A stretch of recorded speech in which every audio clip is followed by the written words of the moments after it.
You're not fragile, you're just out of practice. Most people carry a glass mind and wonder why the smallest touch shatters them. The Stoics had a different standard. They built minds like iron doors. They studied the enemy inside, they drilled the skill of attention, they hardened their choices against fear and flattery, and they lived ready for loss. If you want to become mentally unbreakable, stop shopping for hacks and face the hard truth. Strength is trained. That's why today we're going to carve out something ruthless and useful for real life. 8 brutal Stoic laws that'll rewire your mind so you can stop being jerked around by moods, headlines, and other people's nonsense and start carrying yourself like someone who owns his mind. And when these laws help you rewire your mind, come back to this video and leave a comment saying, "I have rewired my mind." And if that time is by the end of the video, hit the like and subscribe button. Let's begin with the most unforgiving truth the Stoics insisted on. What breaks you isn't what happens. It's your agreement with an impression about what happens. You have an impression, a story the moment throws onto the stage in your head. You either sign it or you cross it out and write your own. Epictetus says to practice the pause. To tell the first appearance of a thing, you're just an appearance. This is the discipline of assent, which sounds abstract until you use it like a weapon. When you get insulted, the first flash is heat, a surge of hurt and pride. That's the impression. The law is don't sign. Don't let the first wave dictate the whole storm. Look at it, label it, and choose a response that fits your character instead of your chemicals. This is how you stop being a puppet. This is how the ruling faculty, the hegemonicon, stays in charge. You learn to treat your thoughts like visitors, not kings. And there's the sister doctrine of control, the most quoted Stoic line because it's the knife that cuts every knot. Some things are up to us, some are not. Your judgments, impulses, desires, aversions, yours. Your body's health, your reputation, other people's opinions, the weather, the market, not yours. The brutal part is not the idea. The brutal part is living it without excuses. When someone lies about you, you don't get to control the lie or the liar. You do control whether you chase it across town, whether you fight shadows, whether you poison your day rehearsing speeches you'll never give. When a deal dies, you don't control the death. You control how cleanly you bury it and move on. People love the dichotomy of control when it's a quote on a screen. They hate it when it demands they stop blaming. But the mind only becomes unbreakable when it stops tying its peace to what it can't command. That knot is where panic lives. Cut it. The Stoics teach attention as a daily drill. Prosoche, watchfulness, the sober guard at the gate. Marcus tells himself to keep his mind straight, to stop letting it run to what isn't here. He tells himself to come back now, again and again, because now is where he can act. You cannot be mentally unbreakable while you let your focus be rented out to every outrage broker and dopamine pusher in your pocket. This is not don't use your phone. This is stop letting your attention be a playground for other people's profit. Control what you feed your head. It isn't cute to be distracted, it's a training error. The mind becomes what you let live in it. You know the line, the soul becomes dyed with the color of its thoughts. You decide the dye. If you want stronger colors, give your mind stronger recipes. Clean inputs, hard truths, honest self-talk, and deliberate silence. You also need real contact with difficulty, not inspirational posters, not performative hardship, real, voluntary difficulty that trains your nerves to operate under pressure. The ancient sources are not shy about this. Musonius Rufus advises living a little rougher than you have to. Simple food, simple clothes, some discomfort by choice. So you are not helpless when you don't have a choice. Seneca urges you to set aside days when you practice poverty on purpose and ask, is this what I feared? You cannot be shocked into clarity if comfort has wrapped your nervous system in foam. Comfort is nice. Dependency is a cage. Hardship is not the point. Capacity is. The body is one lever on the mind. Train it. Go without sometimes. Carry your own weight. Choose the hard version when it builds your character. You'll find that a mind that has walked through cold and hunger by choice laughs at small inconveniences and keeps working when others fold.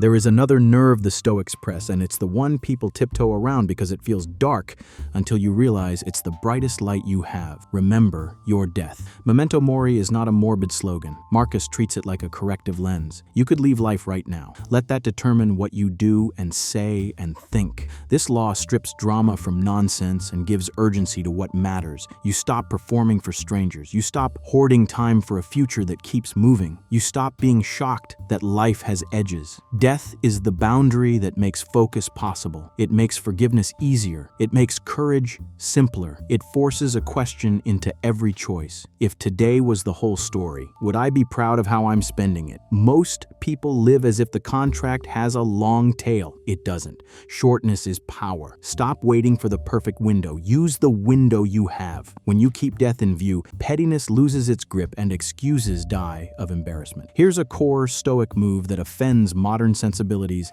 and saves you from a lifetime of hollow chasing. Judge your life by the quality of your character, not by the noise of outcomes. Stoicism says virtue is the only good. Wisdom, justice, courage, and temperance, the quartet you build everything else on. People hear this and imagine a sermon. The Stoics mean a daily metric. A win that rots your character is not a win. A loss that strengthens it is not a loss. If wealth, status, and applause arrive, they are indifferent. If they leave, they are indifferent. Does that mean they're worthless? Number. It means they don't count toward your score. You use them, you don't let them own you. That shift feels brutal because it torchlights your vanity, but it also frees you. When the scoreboard is your character, you can stand steady under praise and under attack because neither changes who you are. Your job becomes simple, not easy. Do the next right thing for the right reasons, regardless of outcome. That is the power source for an unbreakable mind. Another Stoic law, meet pain with a choice. Marcus says, if it's endurable, then endure it. Stop complaining. That line is not bravado, it's a technique. You separate the sensation from the story. Pain happened. The story says this is unfair, unbearable, personal. Drop the story. Keep the facts. The cold is cold. The bill is due. The breakup happened. Now, what is in your hands? People leak power through their language. They say, it ruined my day. You made me angry. I can't handle this. That's surrender in slow motion. You can feel everything and still retain command. Here's the ruthless upgrade. Choose what the pain means. The Stoics had a phrase for it. What stands in the way becomes the way. You don't fake positivity. You assign purpose. Let adversity turn you into someone too solid to be moved by the same nonsense again. Let the insult train restraint. Let the delay build patience. Let the loss teach you where your real investments belong. You either recycle pain into capacity or you let it rot into bitterness. One builds you, the other breaks you. A mind built on Stoic law is a mind that trains before the fight starts. Seneca calls it rehearsing misfortunes. Imagine the punch before it lands so you don't fall apart on contact. Most people call that negativity. The Stoics call it being ready. You walk through the scenario in your head without panic. The market dips, the deal collapses, the partner leaves, the flight is canceled, the headline names you. You picture it, and you hold your standard in the picture. How will I act? What will I refuse to do? Where will I absorb the blow and keep my word? Rehearsal doesn't make you dour, it makes you calm. When the hit comes, your mind recognizes the terrain and gets to work. And because you rehearse the worst, reality often feels lighter. This is not about obsessing or catastrophizing. It's about removing surprise as a weapon against you. Fortune can't ambush a person who invites her to try. And because the brain loves to lie to you, the Stoics give you the nightly audit. You review the day with unfair honesty. Where was I weak? Where was I in control? Where did I buy back my respect and where did I pawn it off for comfort? Seneca writes about this as though he's checking his accounts. You don't do it to punish yourself. You do it to run a tight shop. A mind that never looks at itself never improves. You ask simple, hard questions. Did I say what I meant and mean what I said? Did I waste time? Did I chase approval? Did I practice what I preach? Then you decide how tomorrow will be cleaner. This is boring work. That's why it works. Flashy people skip it. Solid people do it until it becomes a reflex. The result is a steady tightening of your life. Less drift, fewer excuses, more ballast. So far, if you're tracking, we have a handful of severe demands. Refuse the first impression without examination. Own only what's yours to control. Train in discomfort. Keep death in view. Measure by character. Turn obstacles into fuel. Rehearse misfortunes and audit your day. Notice what these have in common. They all put the weight back in your hands. They deny you the comfort of blame. They strip you of the fake power you get from outrage and give you the real power that only comes from doing the hard, quiet quiet repetitions. This is the spirit of Stoicism that every serious student recognizes. It is not academic, it is a training program, and if you follow it, your mind changes shape. You become someone who can take a hit without collapsing, someone who can stand alone without theatrics, someone who moves toward what's right without needing a crowd to clap. Let's drill each law deeper and make it stick in your daily life. Start with control. People misuse the dichotomy. They hear, some things are up to us, some are not, and they use it to justify passivity. That's a dodge. What's up to you includes effort, preparation, standards, and the way you interpret failure. It includes the intensity with which you learn and the discipline with which you show up. If you miss a shot, the outcome wasn't yours. The quality of your shot was. If the market turns, the outcome wasn't yours. The risk management was. If a person rejects you, the outcome wasn't yours. The honesty and courage of your ask was. The dichotomy removes childishness. It doesn't remove responsibility. Once you grasp that difference, you stop waiting and start moving. On assent and attention, consider how quickly we get kidnapped by appearances. Epictetus teaches that impressions arrive like salesmen with fast talk. You do not sign the contract at the door. You stall them. Show me the proof. Show me the source. Show me the cost of believing you. This one habit changes everything from social media to stress management. You see a scary headline and feel panic rise. You say to the headline, "You're an appearance." You don't lie to yourself. You test it. You look closer. You remind yourself that anxiety is often disguised ignorance. Then you act on what you can confirm and influence. That cycle, pause, test, act, is the discipline of assent done in plain language. It cuts drama in half and doubles effectiveness. Voluntary hardship doesn't have to be heroic. You don't prove anything by freezing your fingers off in the snow for vanity's sake. The point is training capacity. Wear simpler clothes when you want to preen. Eat simple food when you want to indulge. Take the stairs when you want the elevator. Walk when you want to be driven. Do the difficult call first. Rise earlier than your comfort. Speak less than your ego likes. These micro reps compound. Musonius says we become good by doing. Courage grows from acts of courage. Self-control grows from acts of control. You can't study your way into grit.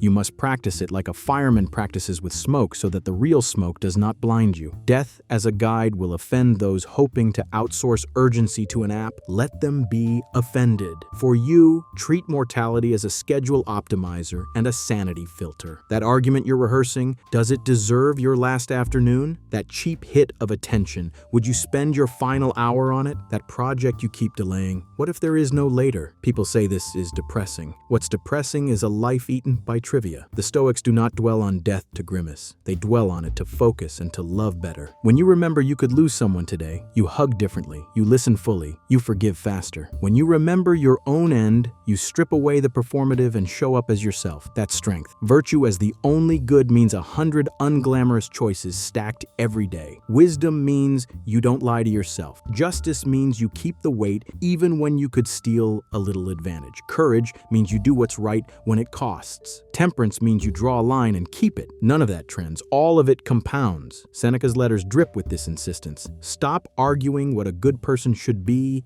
and be one. Marcus repeats like a drum. Ask yourself at every moment, is this necessary? You start catching yourself before you gossip. You start refusing the quick sugar of gotcha and recommitting to long nutrition. You stop hoping someone will hand you character and you start building it like a wall, brick by brick, long after the camera is off. Turning obstacles into fuel is not about slogans, it's mechanics. You take whatever reality gives and you squeeze value out of it through interpretation and action. Lost the job? Good. Training in resilience and reinvention stuck in traffic? Good. Training in patience and observation. Criticized unfairly? Good. Training in composure and focus on controllables. Marcus compares the mind to a fire that turns what is thrown into it into brightness and heat. You don't need to like everything that happens. You do need to mine it. The alternative is helplessness disguised as sophistication.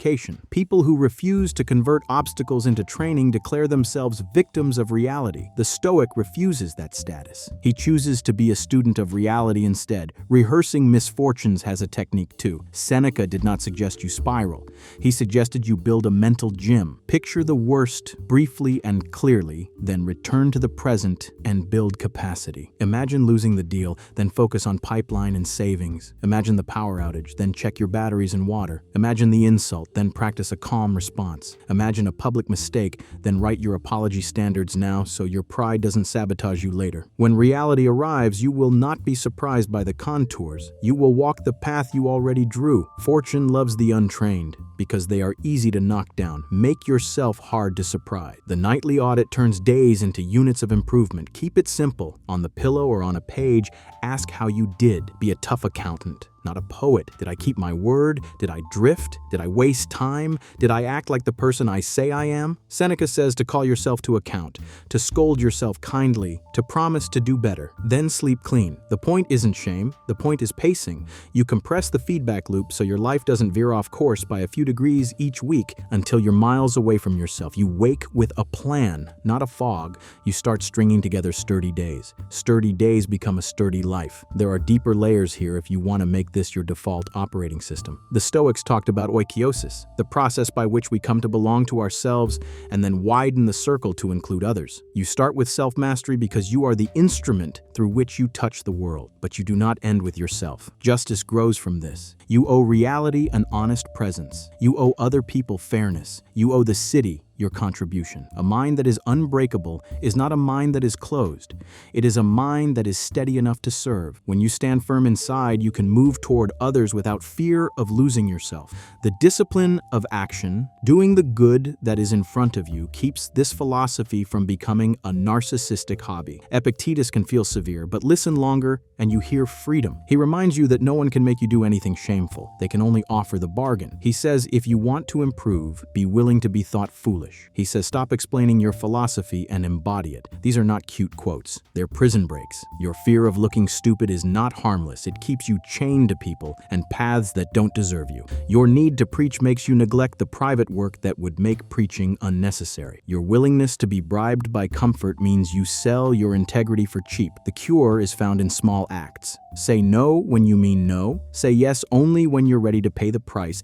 Take the honest loss instead of the crooked win. Marcus will not let you outsource responsibility either. He tells himself constantly to stop being carried away by anger, to stop expecting a world without selfish people, to forgive the ignorant, to do the work of a human being. He asks himself what the right thing looks like, and then does it without waiting for applause. He reminds himself that other people's faults are their problem until he makes them his entertainment or his excuse. He reminds himself that his mind can be its own sovereign city if he maintains good laws. He pushes himself to be content with what he has while he has it. You get the sense of a man using every minute to shape his soul, not for show, not for legacy, but because this is what life is for, to become excellent at being human. Seneca gives you precision tools for the inner game. He says, we suffer more in imagination than in reality, and if you are honest, you know this is true. You've lived through worse in your head than you ever will in life. The fix is not denial, it's interrogation. Is this fear, data, or rumor? Is this anxiety useful or just noise? He urges you to live immediately, to stop living as if your life had two acts. He tells you to pick a few role models and keep them close in your mind, to ask what they would do, not to worship them, but to steady yourself in their company. He warns you that anger is a form of temporary insanity, a loss of sovereignty, and he gives you the cold shower. Nothing is more worthy of your contempt than the impulse to throw away your reason because someone annoyed you. These are not academic opinions, they're street-level corrections that make you dangerous to chaos. Musonius, often overlooked, brings the philosophy to the kitchen and the gym.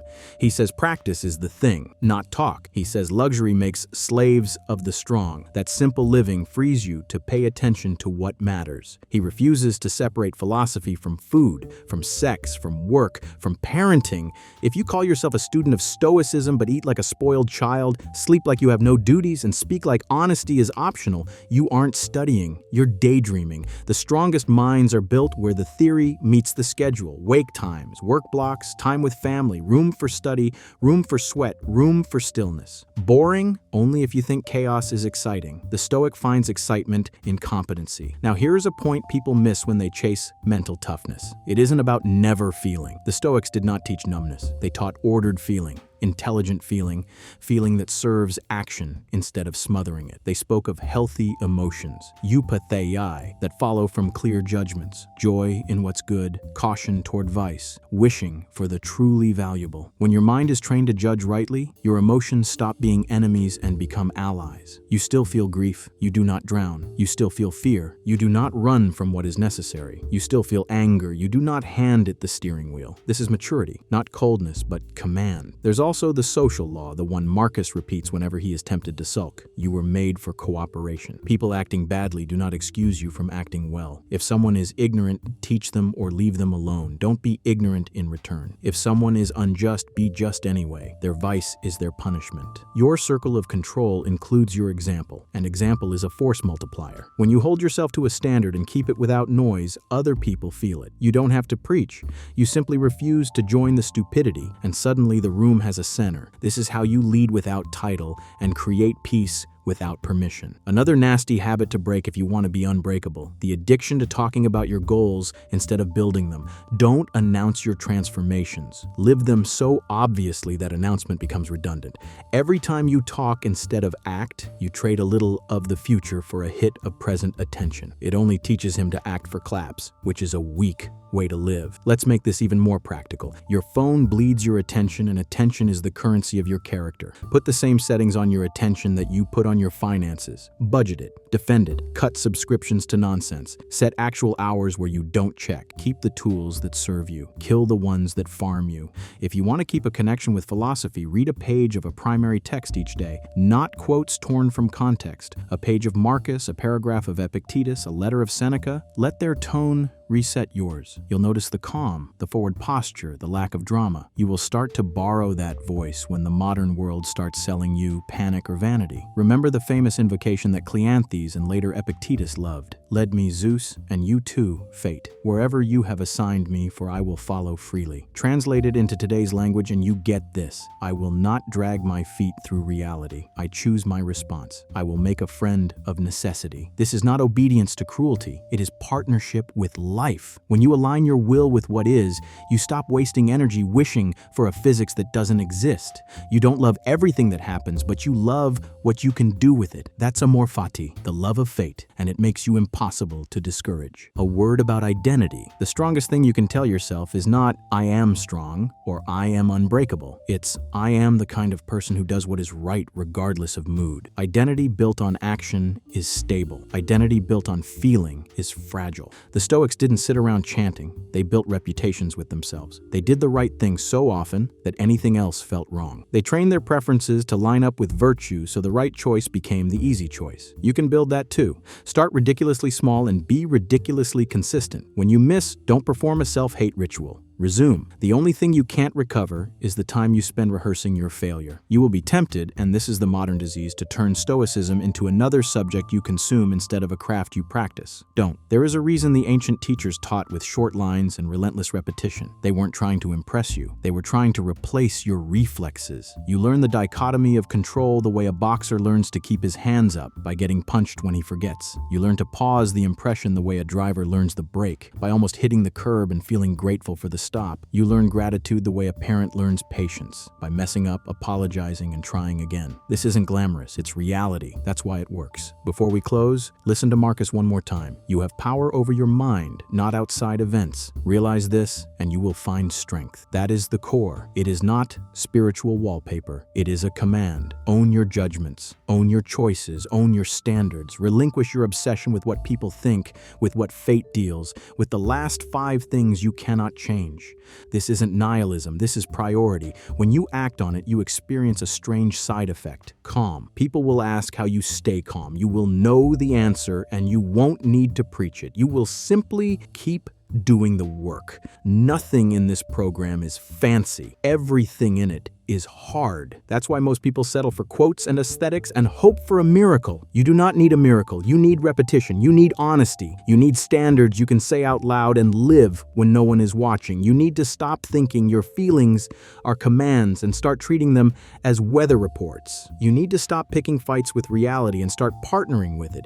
You need to stop picking identities you haven't earned and start earning an identity you don't have to explain. Do that, and the phrase mentally unbreakable stops being a slogan and starts starts being a description, other people's description of you, not your own boast. Let the world be noisy. Let the news cycle spin. Let trends rise and vanish. You have work to do. You have a mind to train. You have a life to spend before the contract ends. This is not a soft project with fuzzy edges. This is the kind of project that leaves calluses on your pride and polish on your soul, and the payoff comes quietly. One day something hits you that would have crushed you a year ago, and you feel the sting and keep moving. One day someone lies about you and you don't sprint after the lie. One day the plan fails and you do not collapse because you never outsourced your piece to a plan. That is what unbreakable looks like. Boring to watch, brutal to build, beautiful to live. If you're with me, then start today. Don't announce it. Don't shop for the perfect method. Don't tag your transformation. Pick one honest place where you bleed power. Maybe it's attention, maybe it's excuses, maybe it's comfort, and close the wound. Practice the pause. Train the body to carry the mind. Keep death in view. Do the next right thing. Audit the day. Repeat. The rest will follow. The path is older than every trend and tougher than every algorithm. You don't need permission. You don't need to crush every hour. You need to act like someone who understands he doesn't control the length of his life, only its weight. If you do, you won't have to call yourself unbreakable. People will see it. This is me signing off from the only place that matters, the present moment, where philosophy becomes a habit, where attention is currency, where character is profit, and where you learn to use every obstacle as raw material. If you're here for aesthetics, you won't last. If you're here for strength, welcome. This ancient craft will give you the backbone you've been chasing through every new trick. It will also demand that you stop pretending and start building. If that sounds brutal, reality is brutal, but it's also fair. It will pay you exactly what you earn. Start earning, and remember what the old fire said: throw anything at me and I'll turn it into light.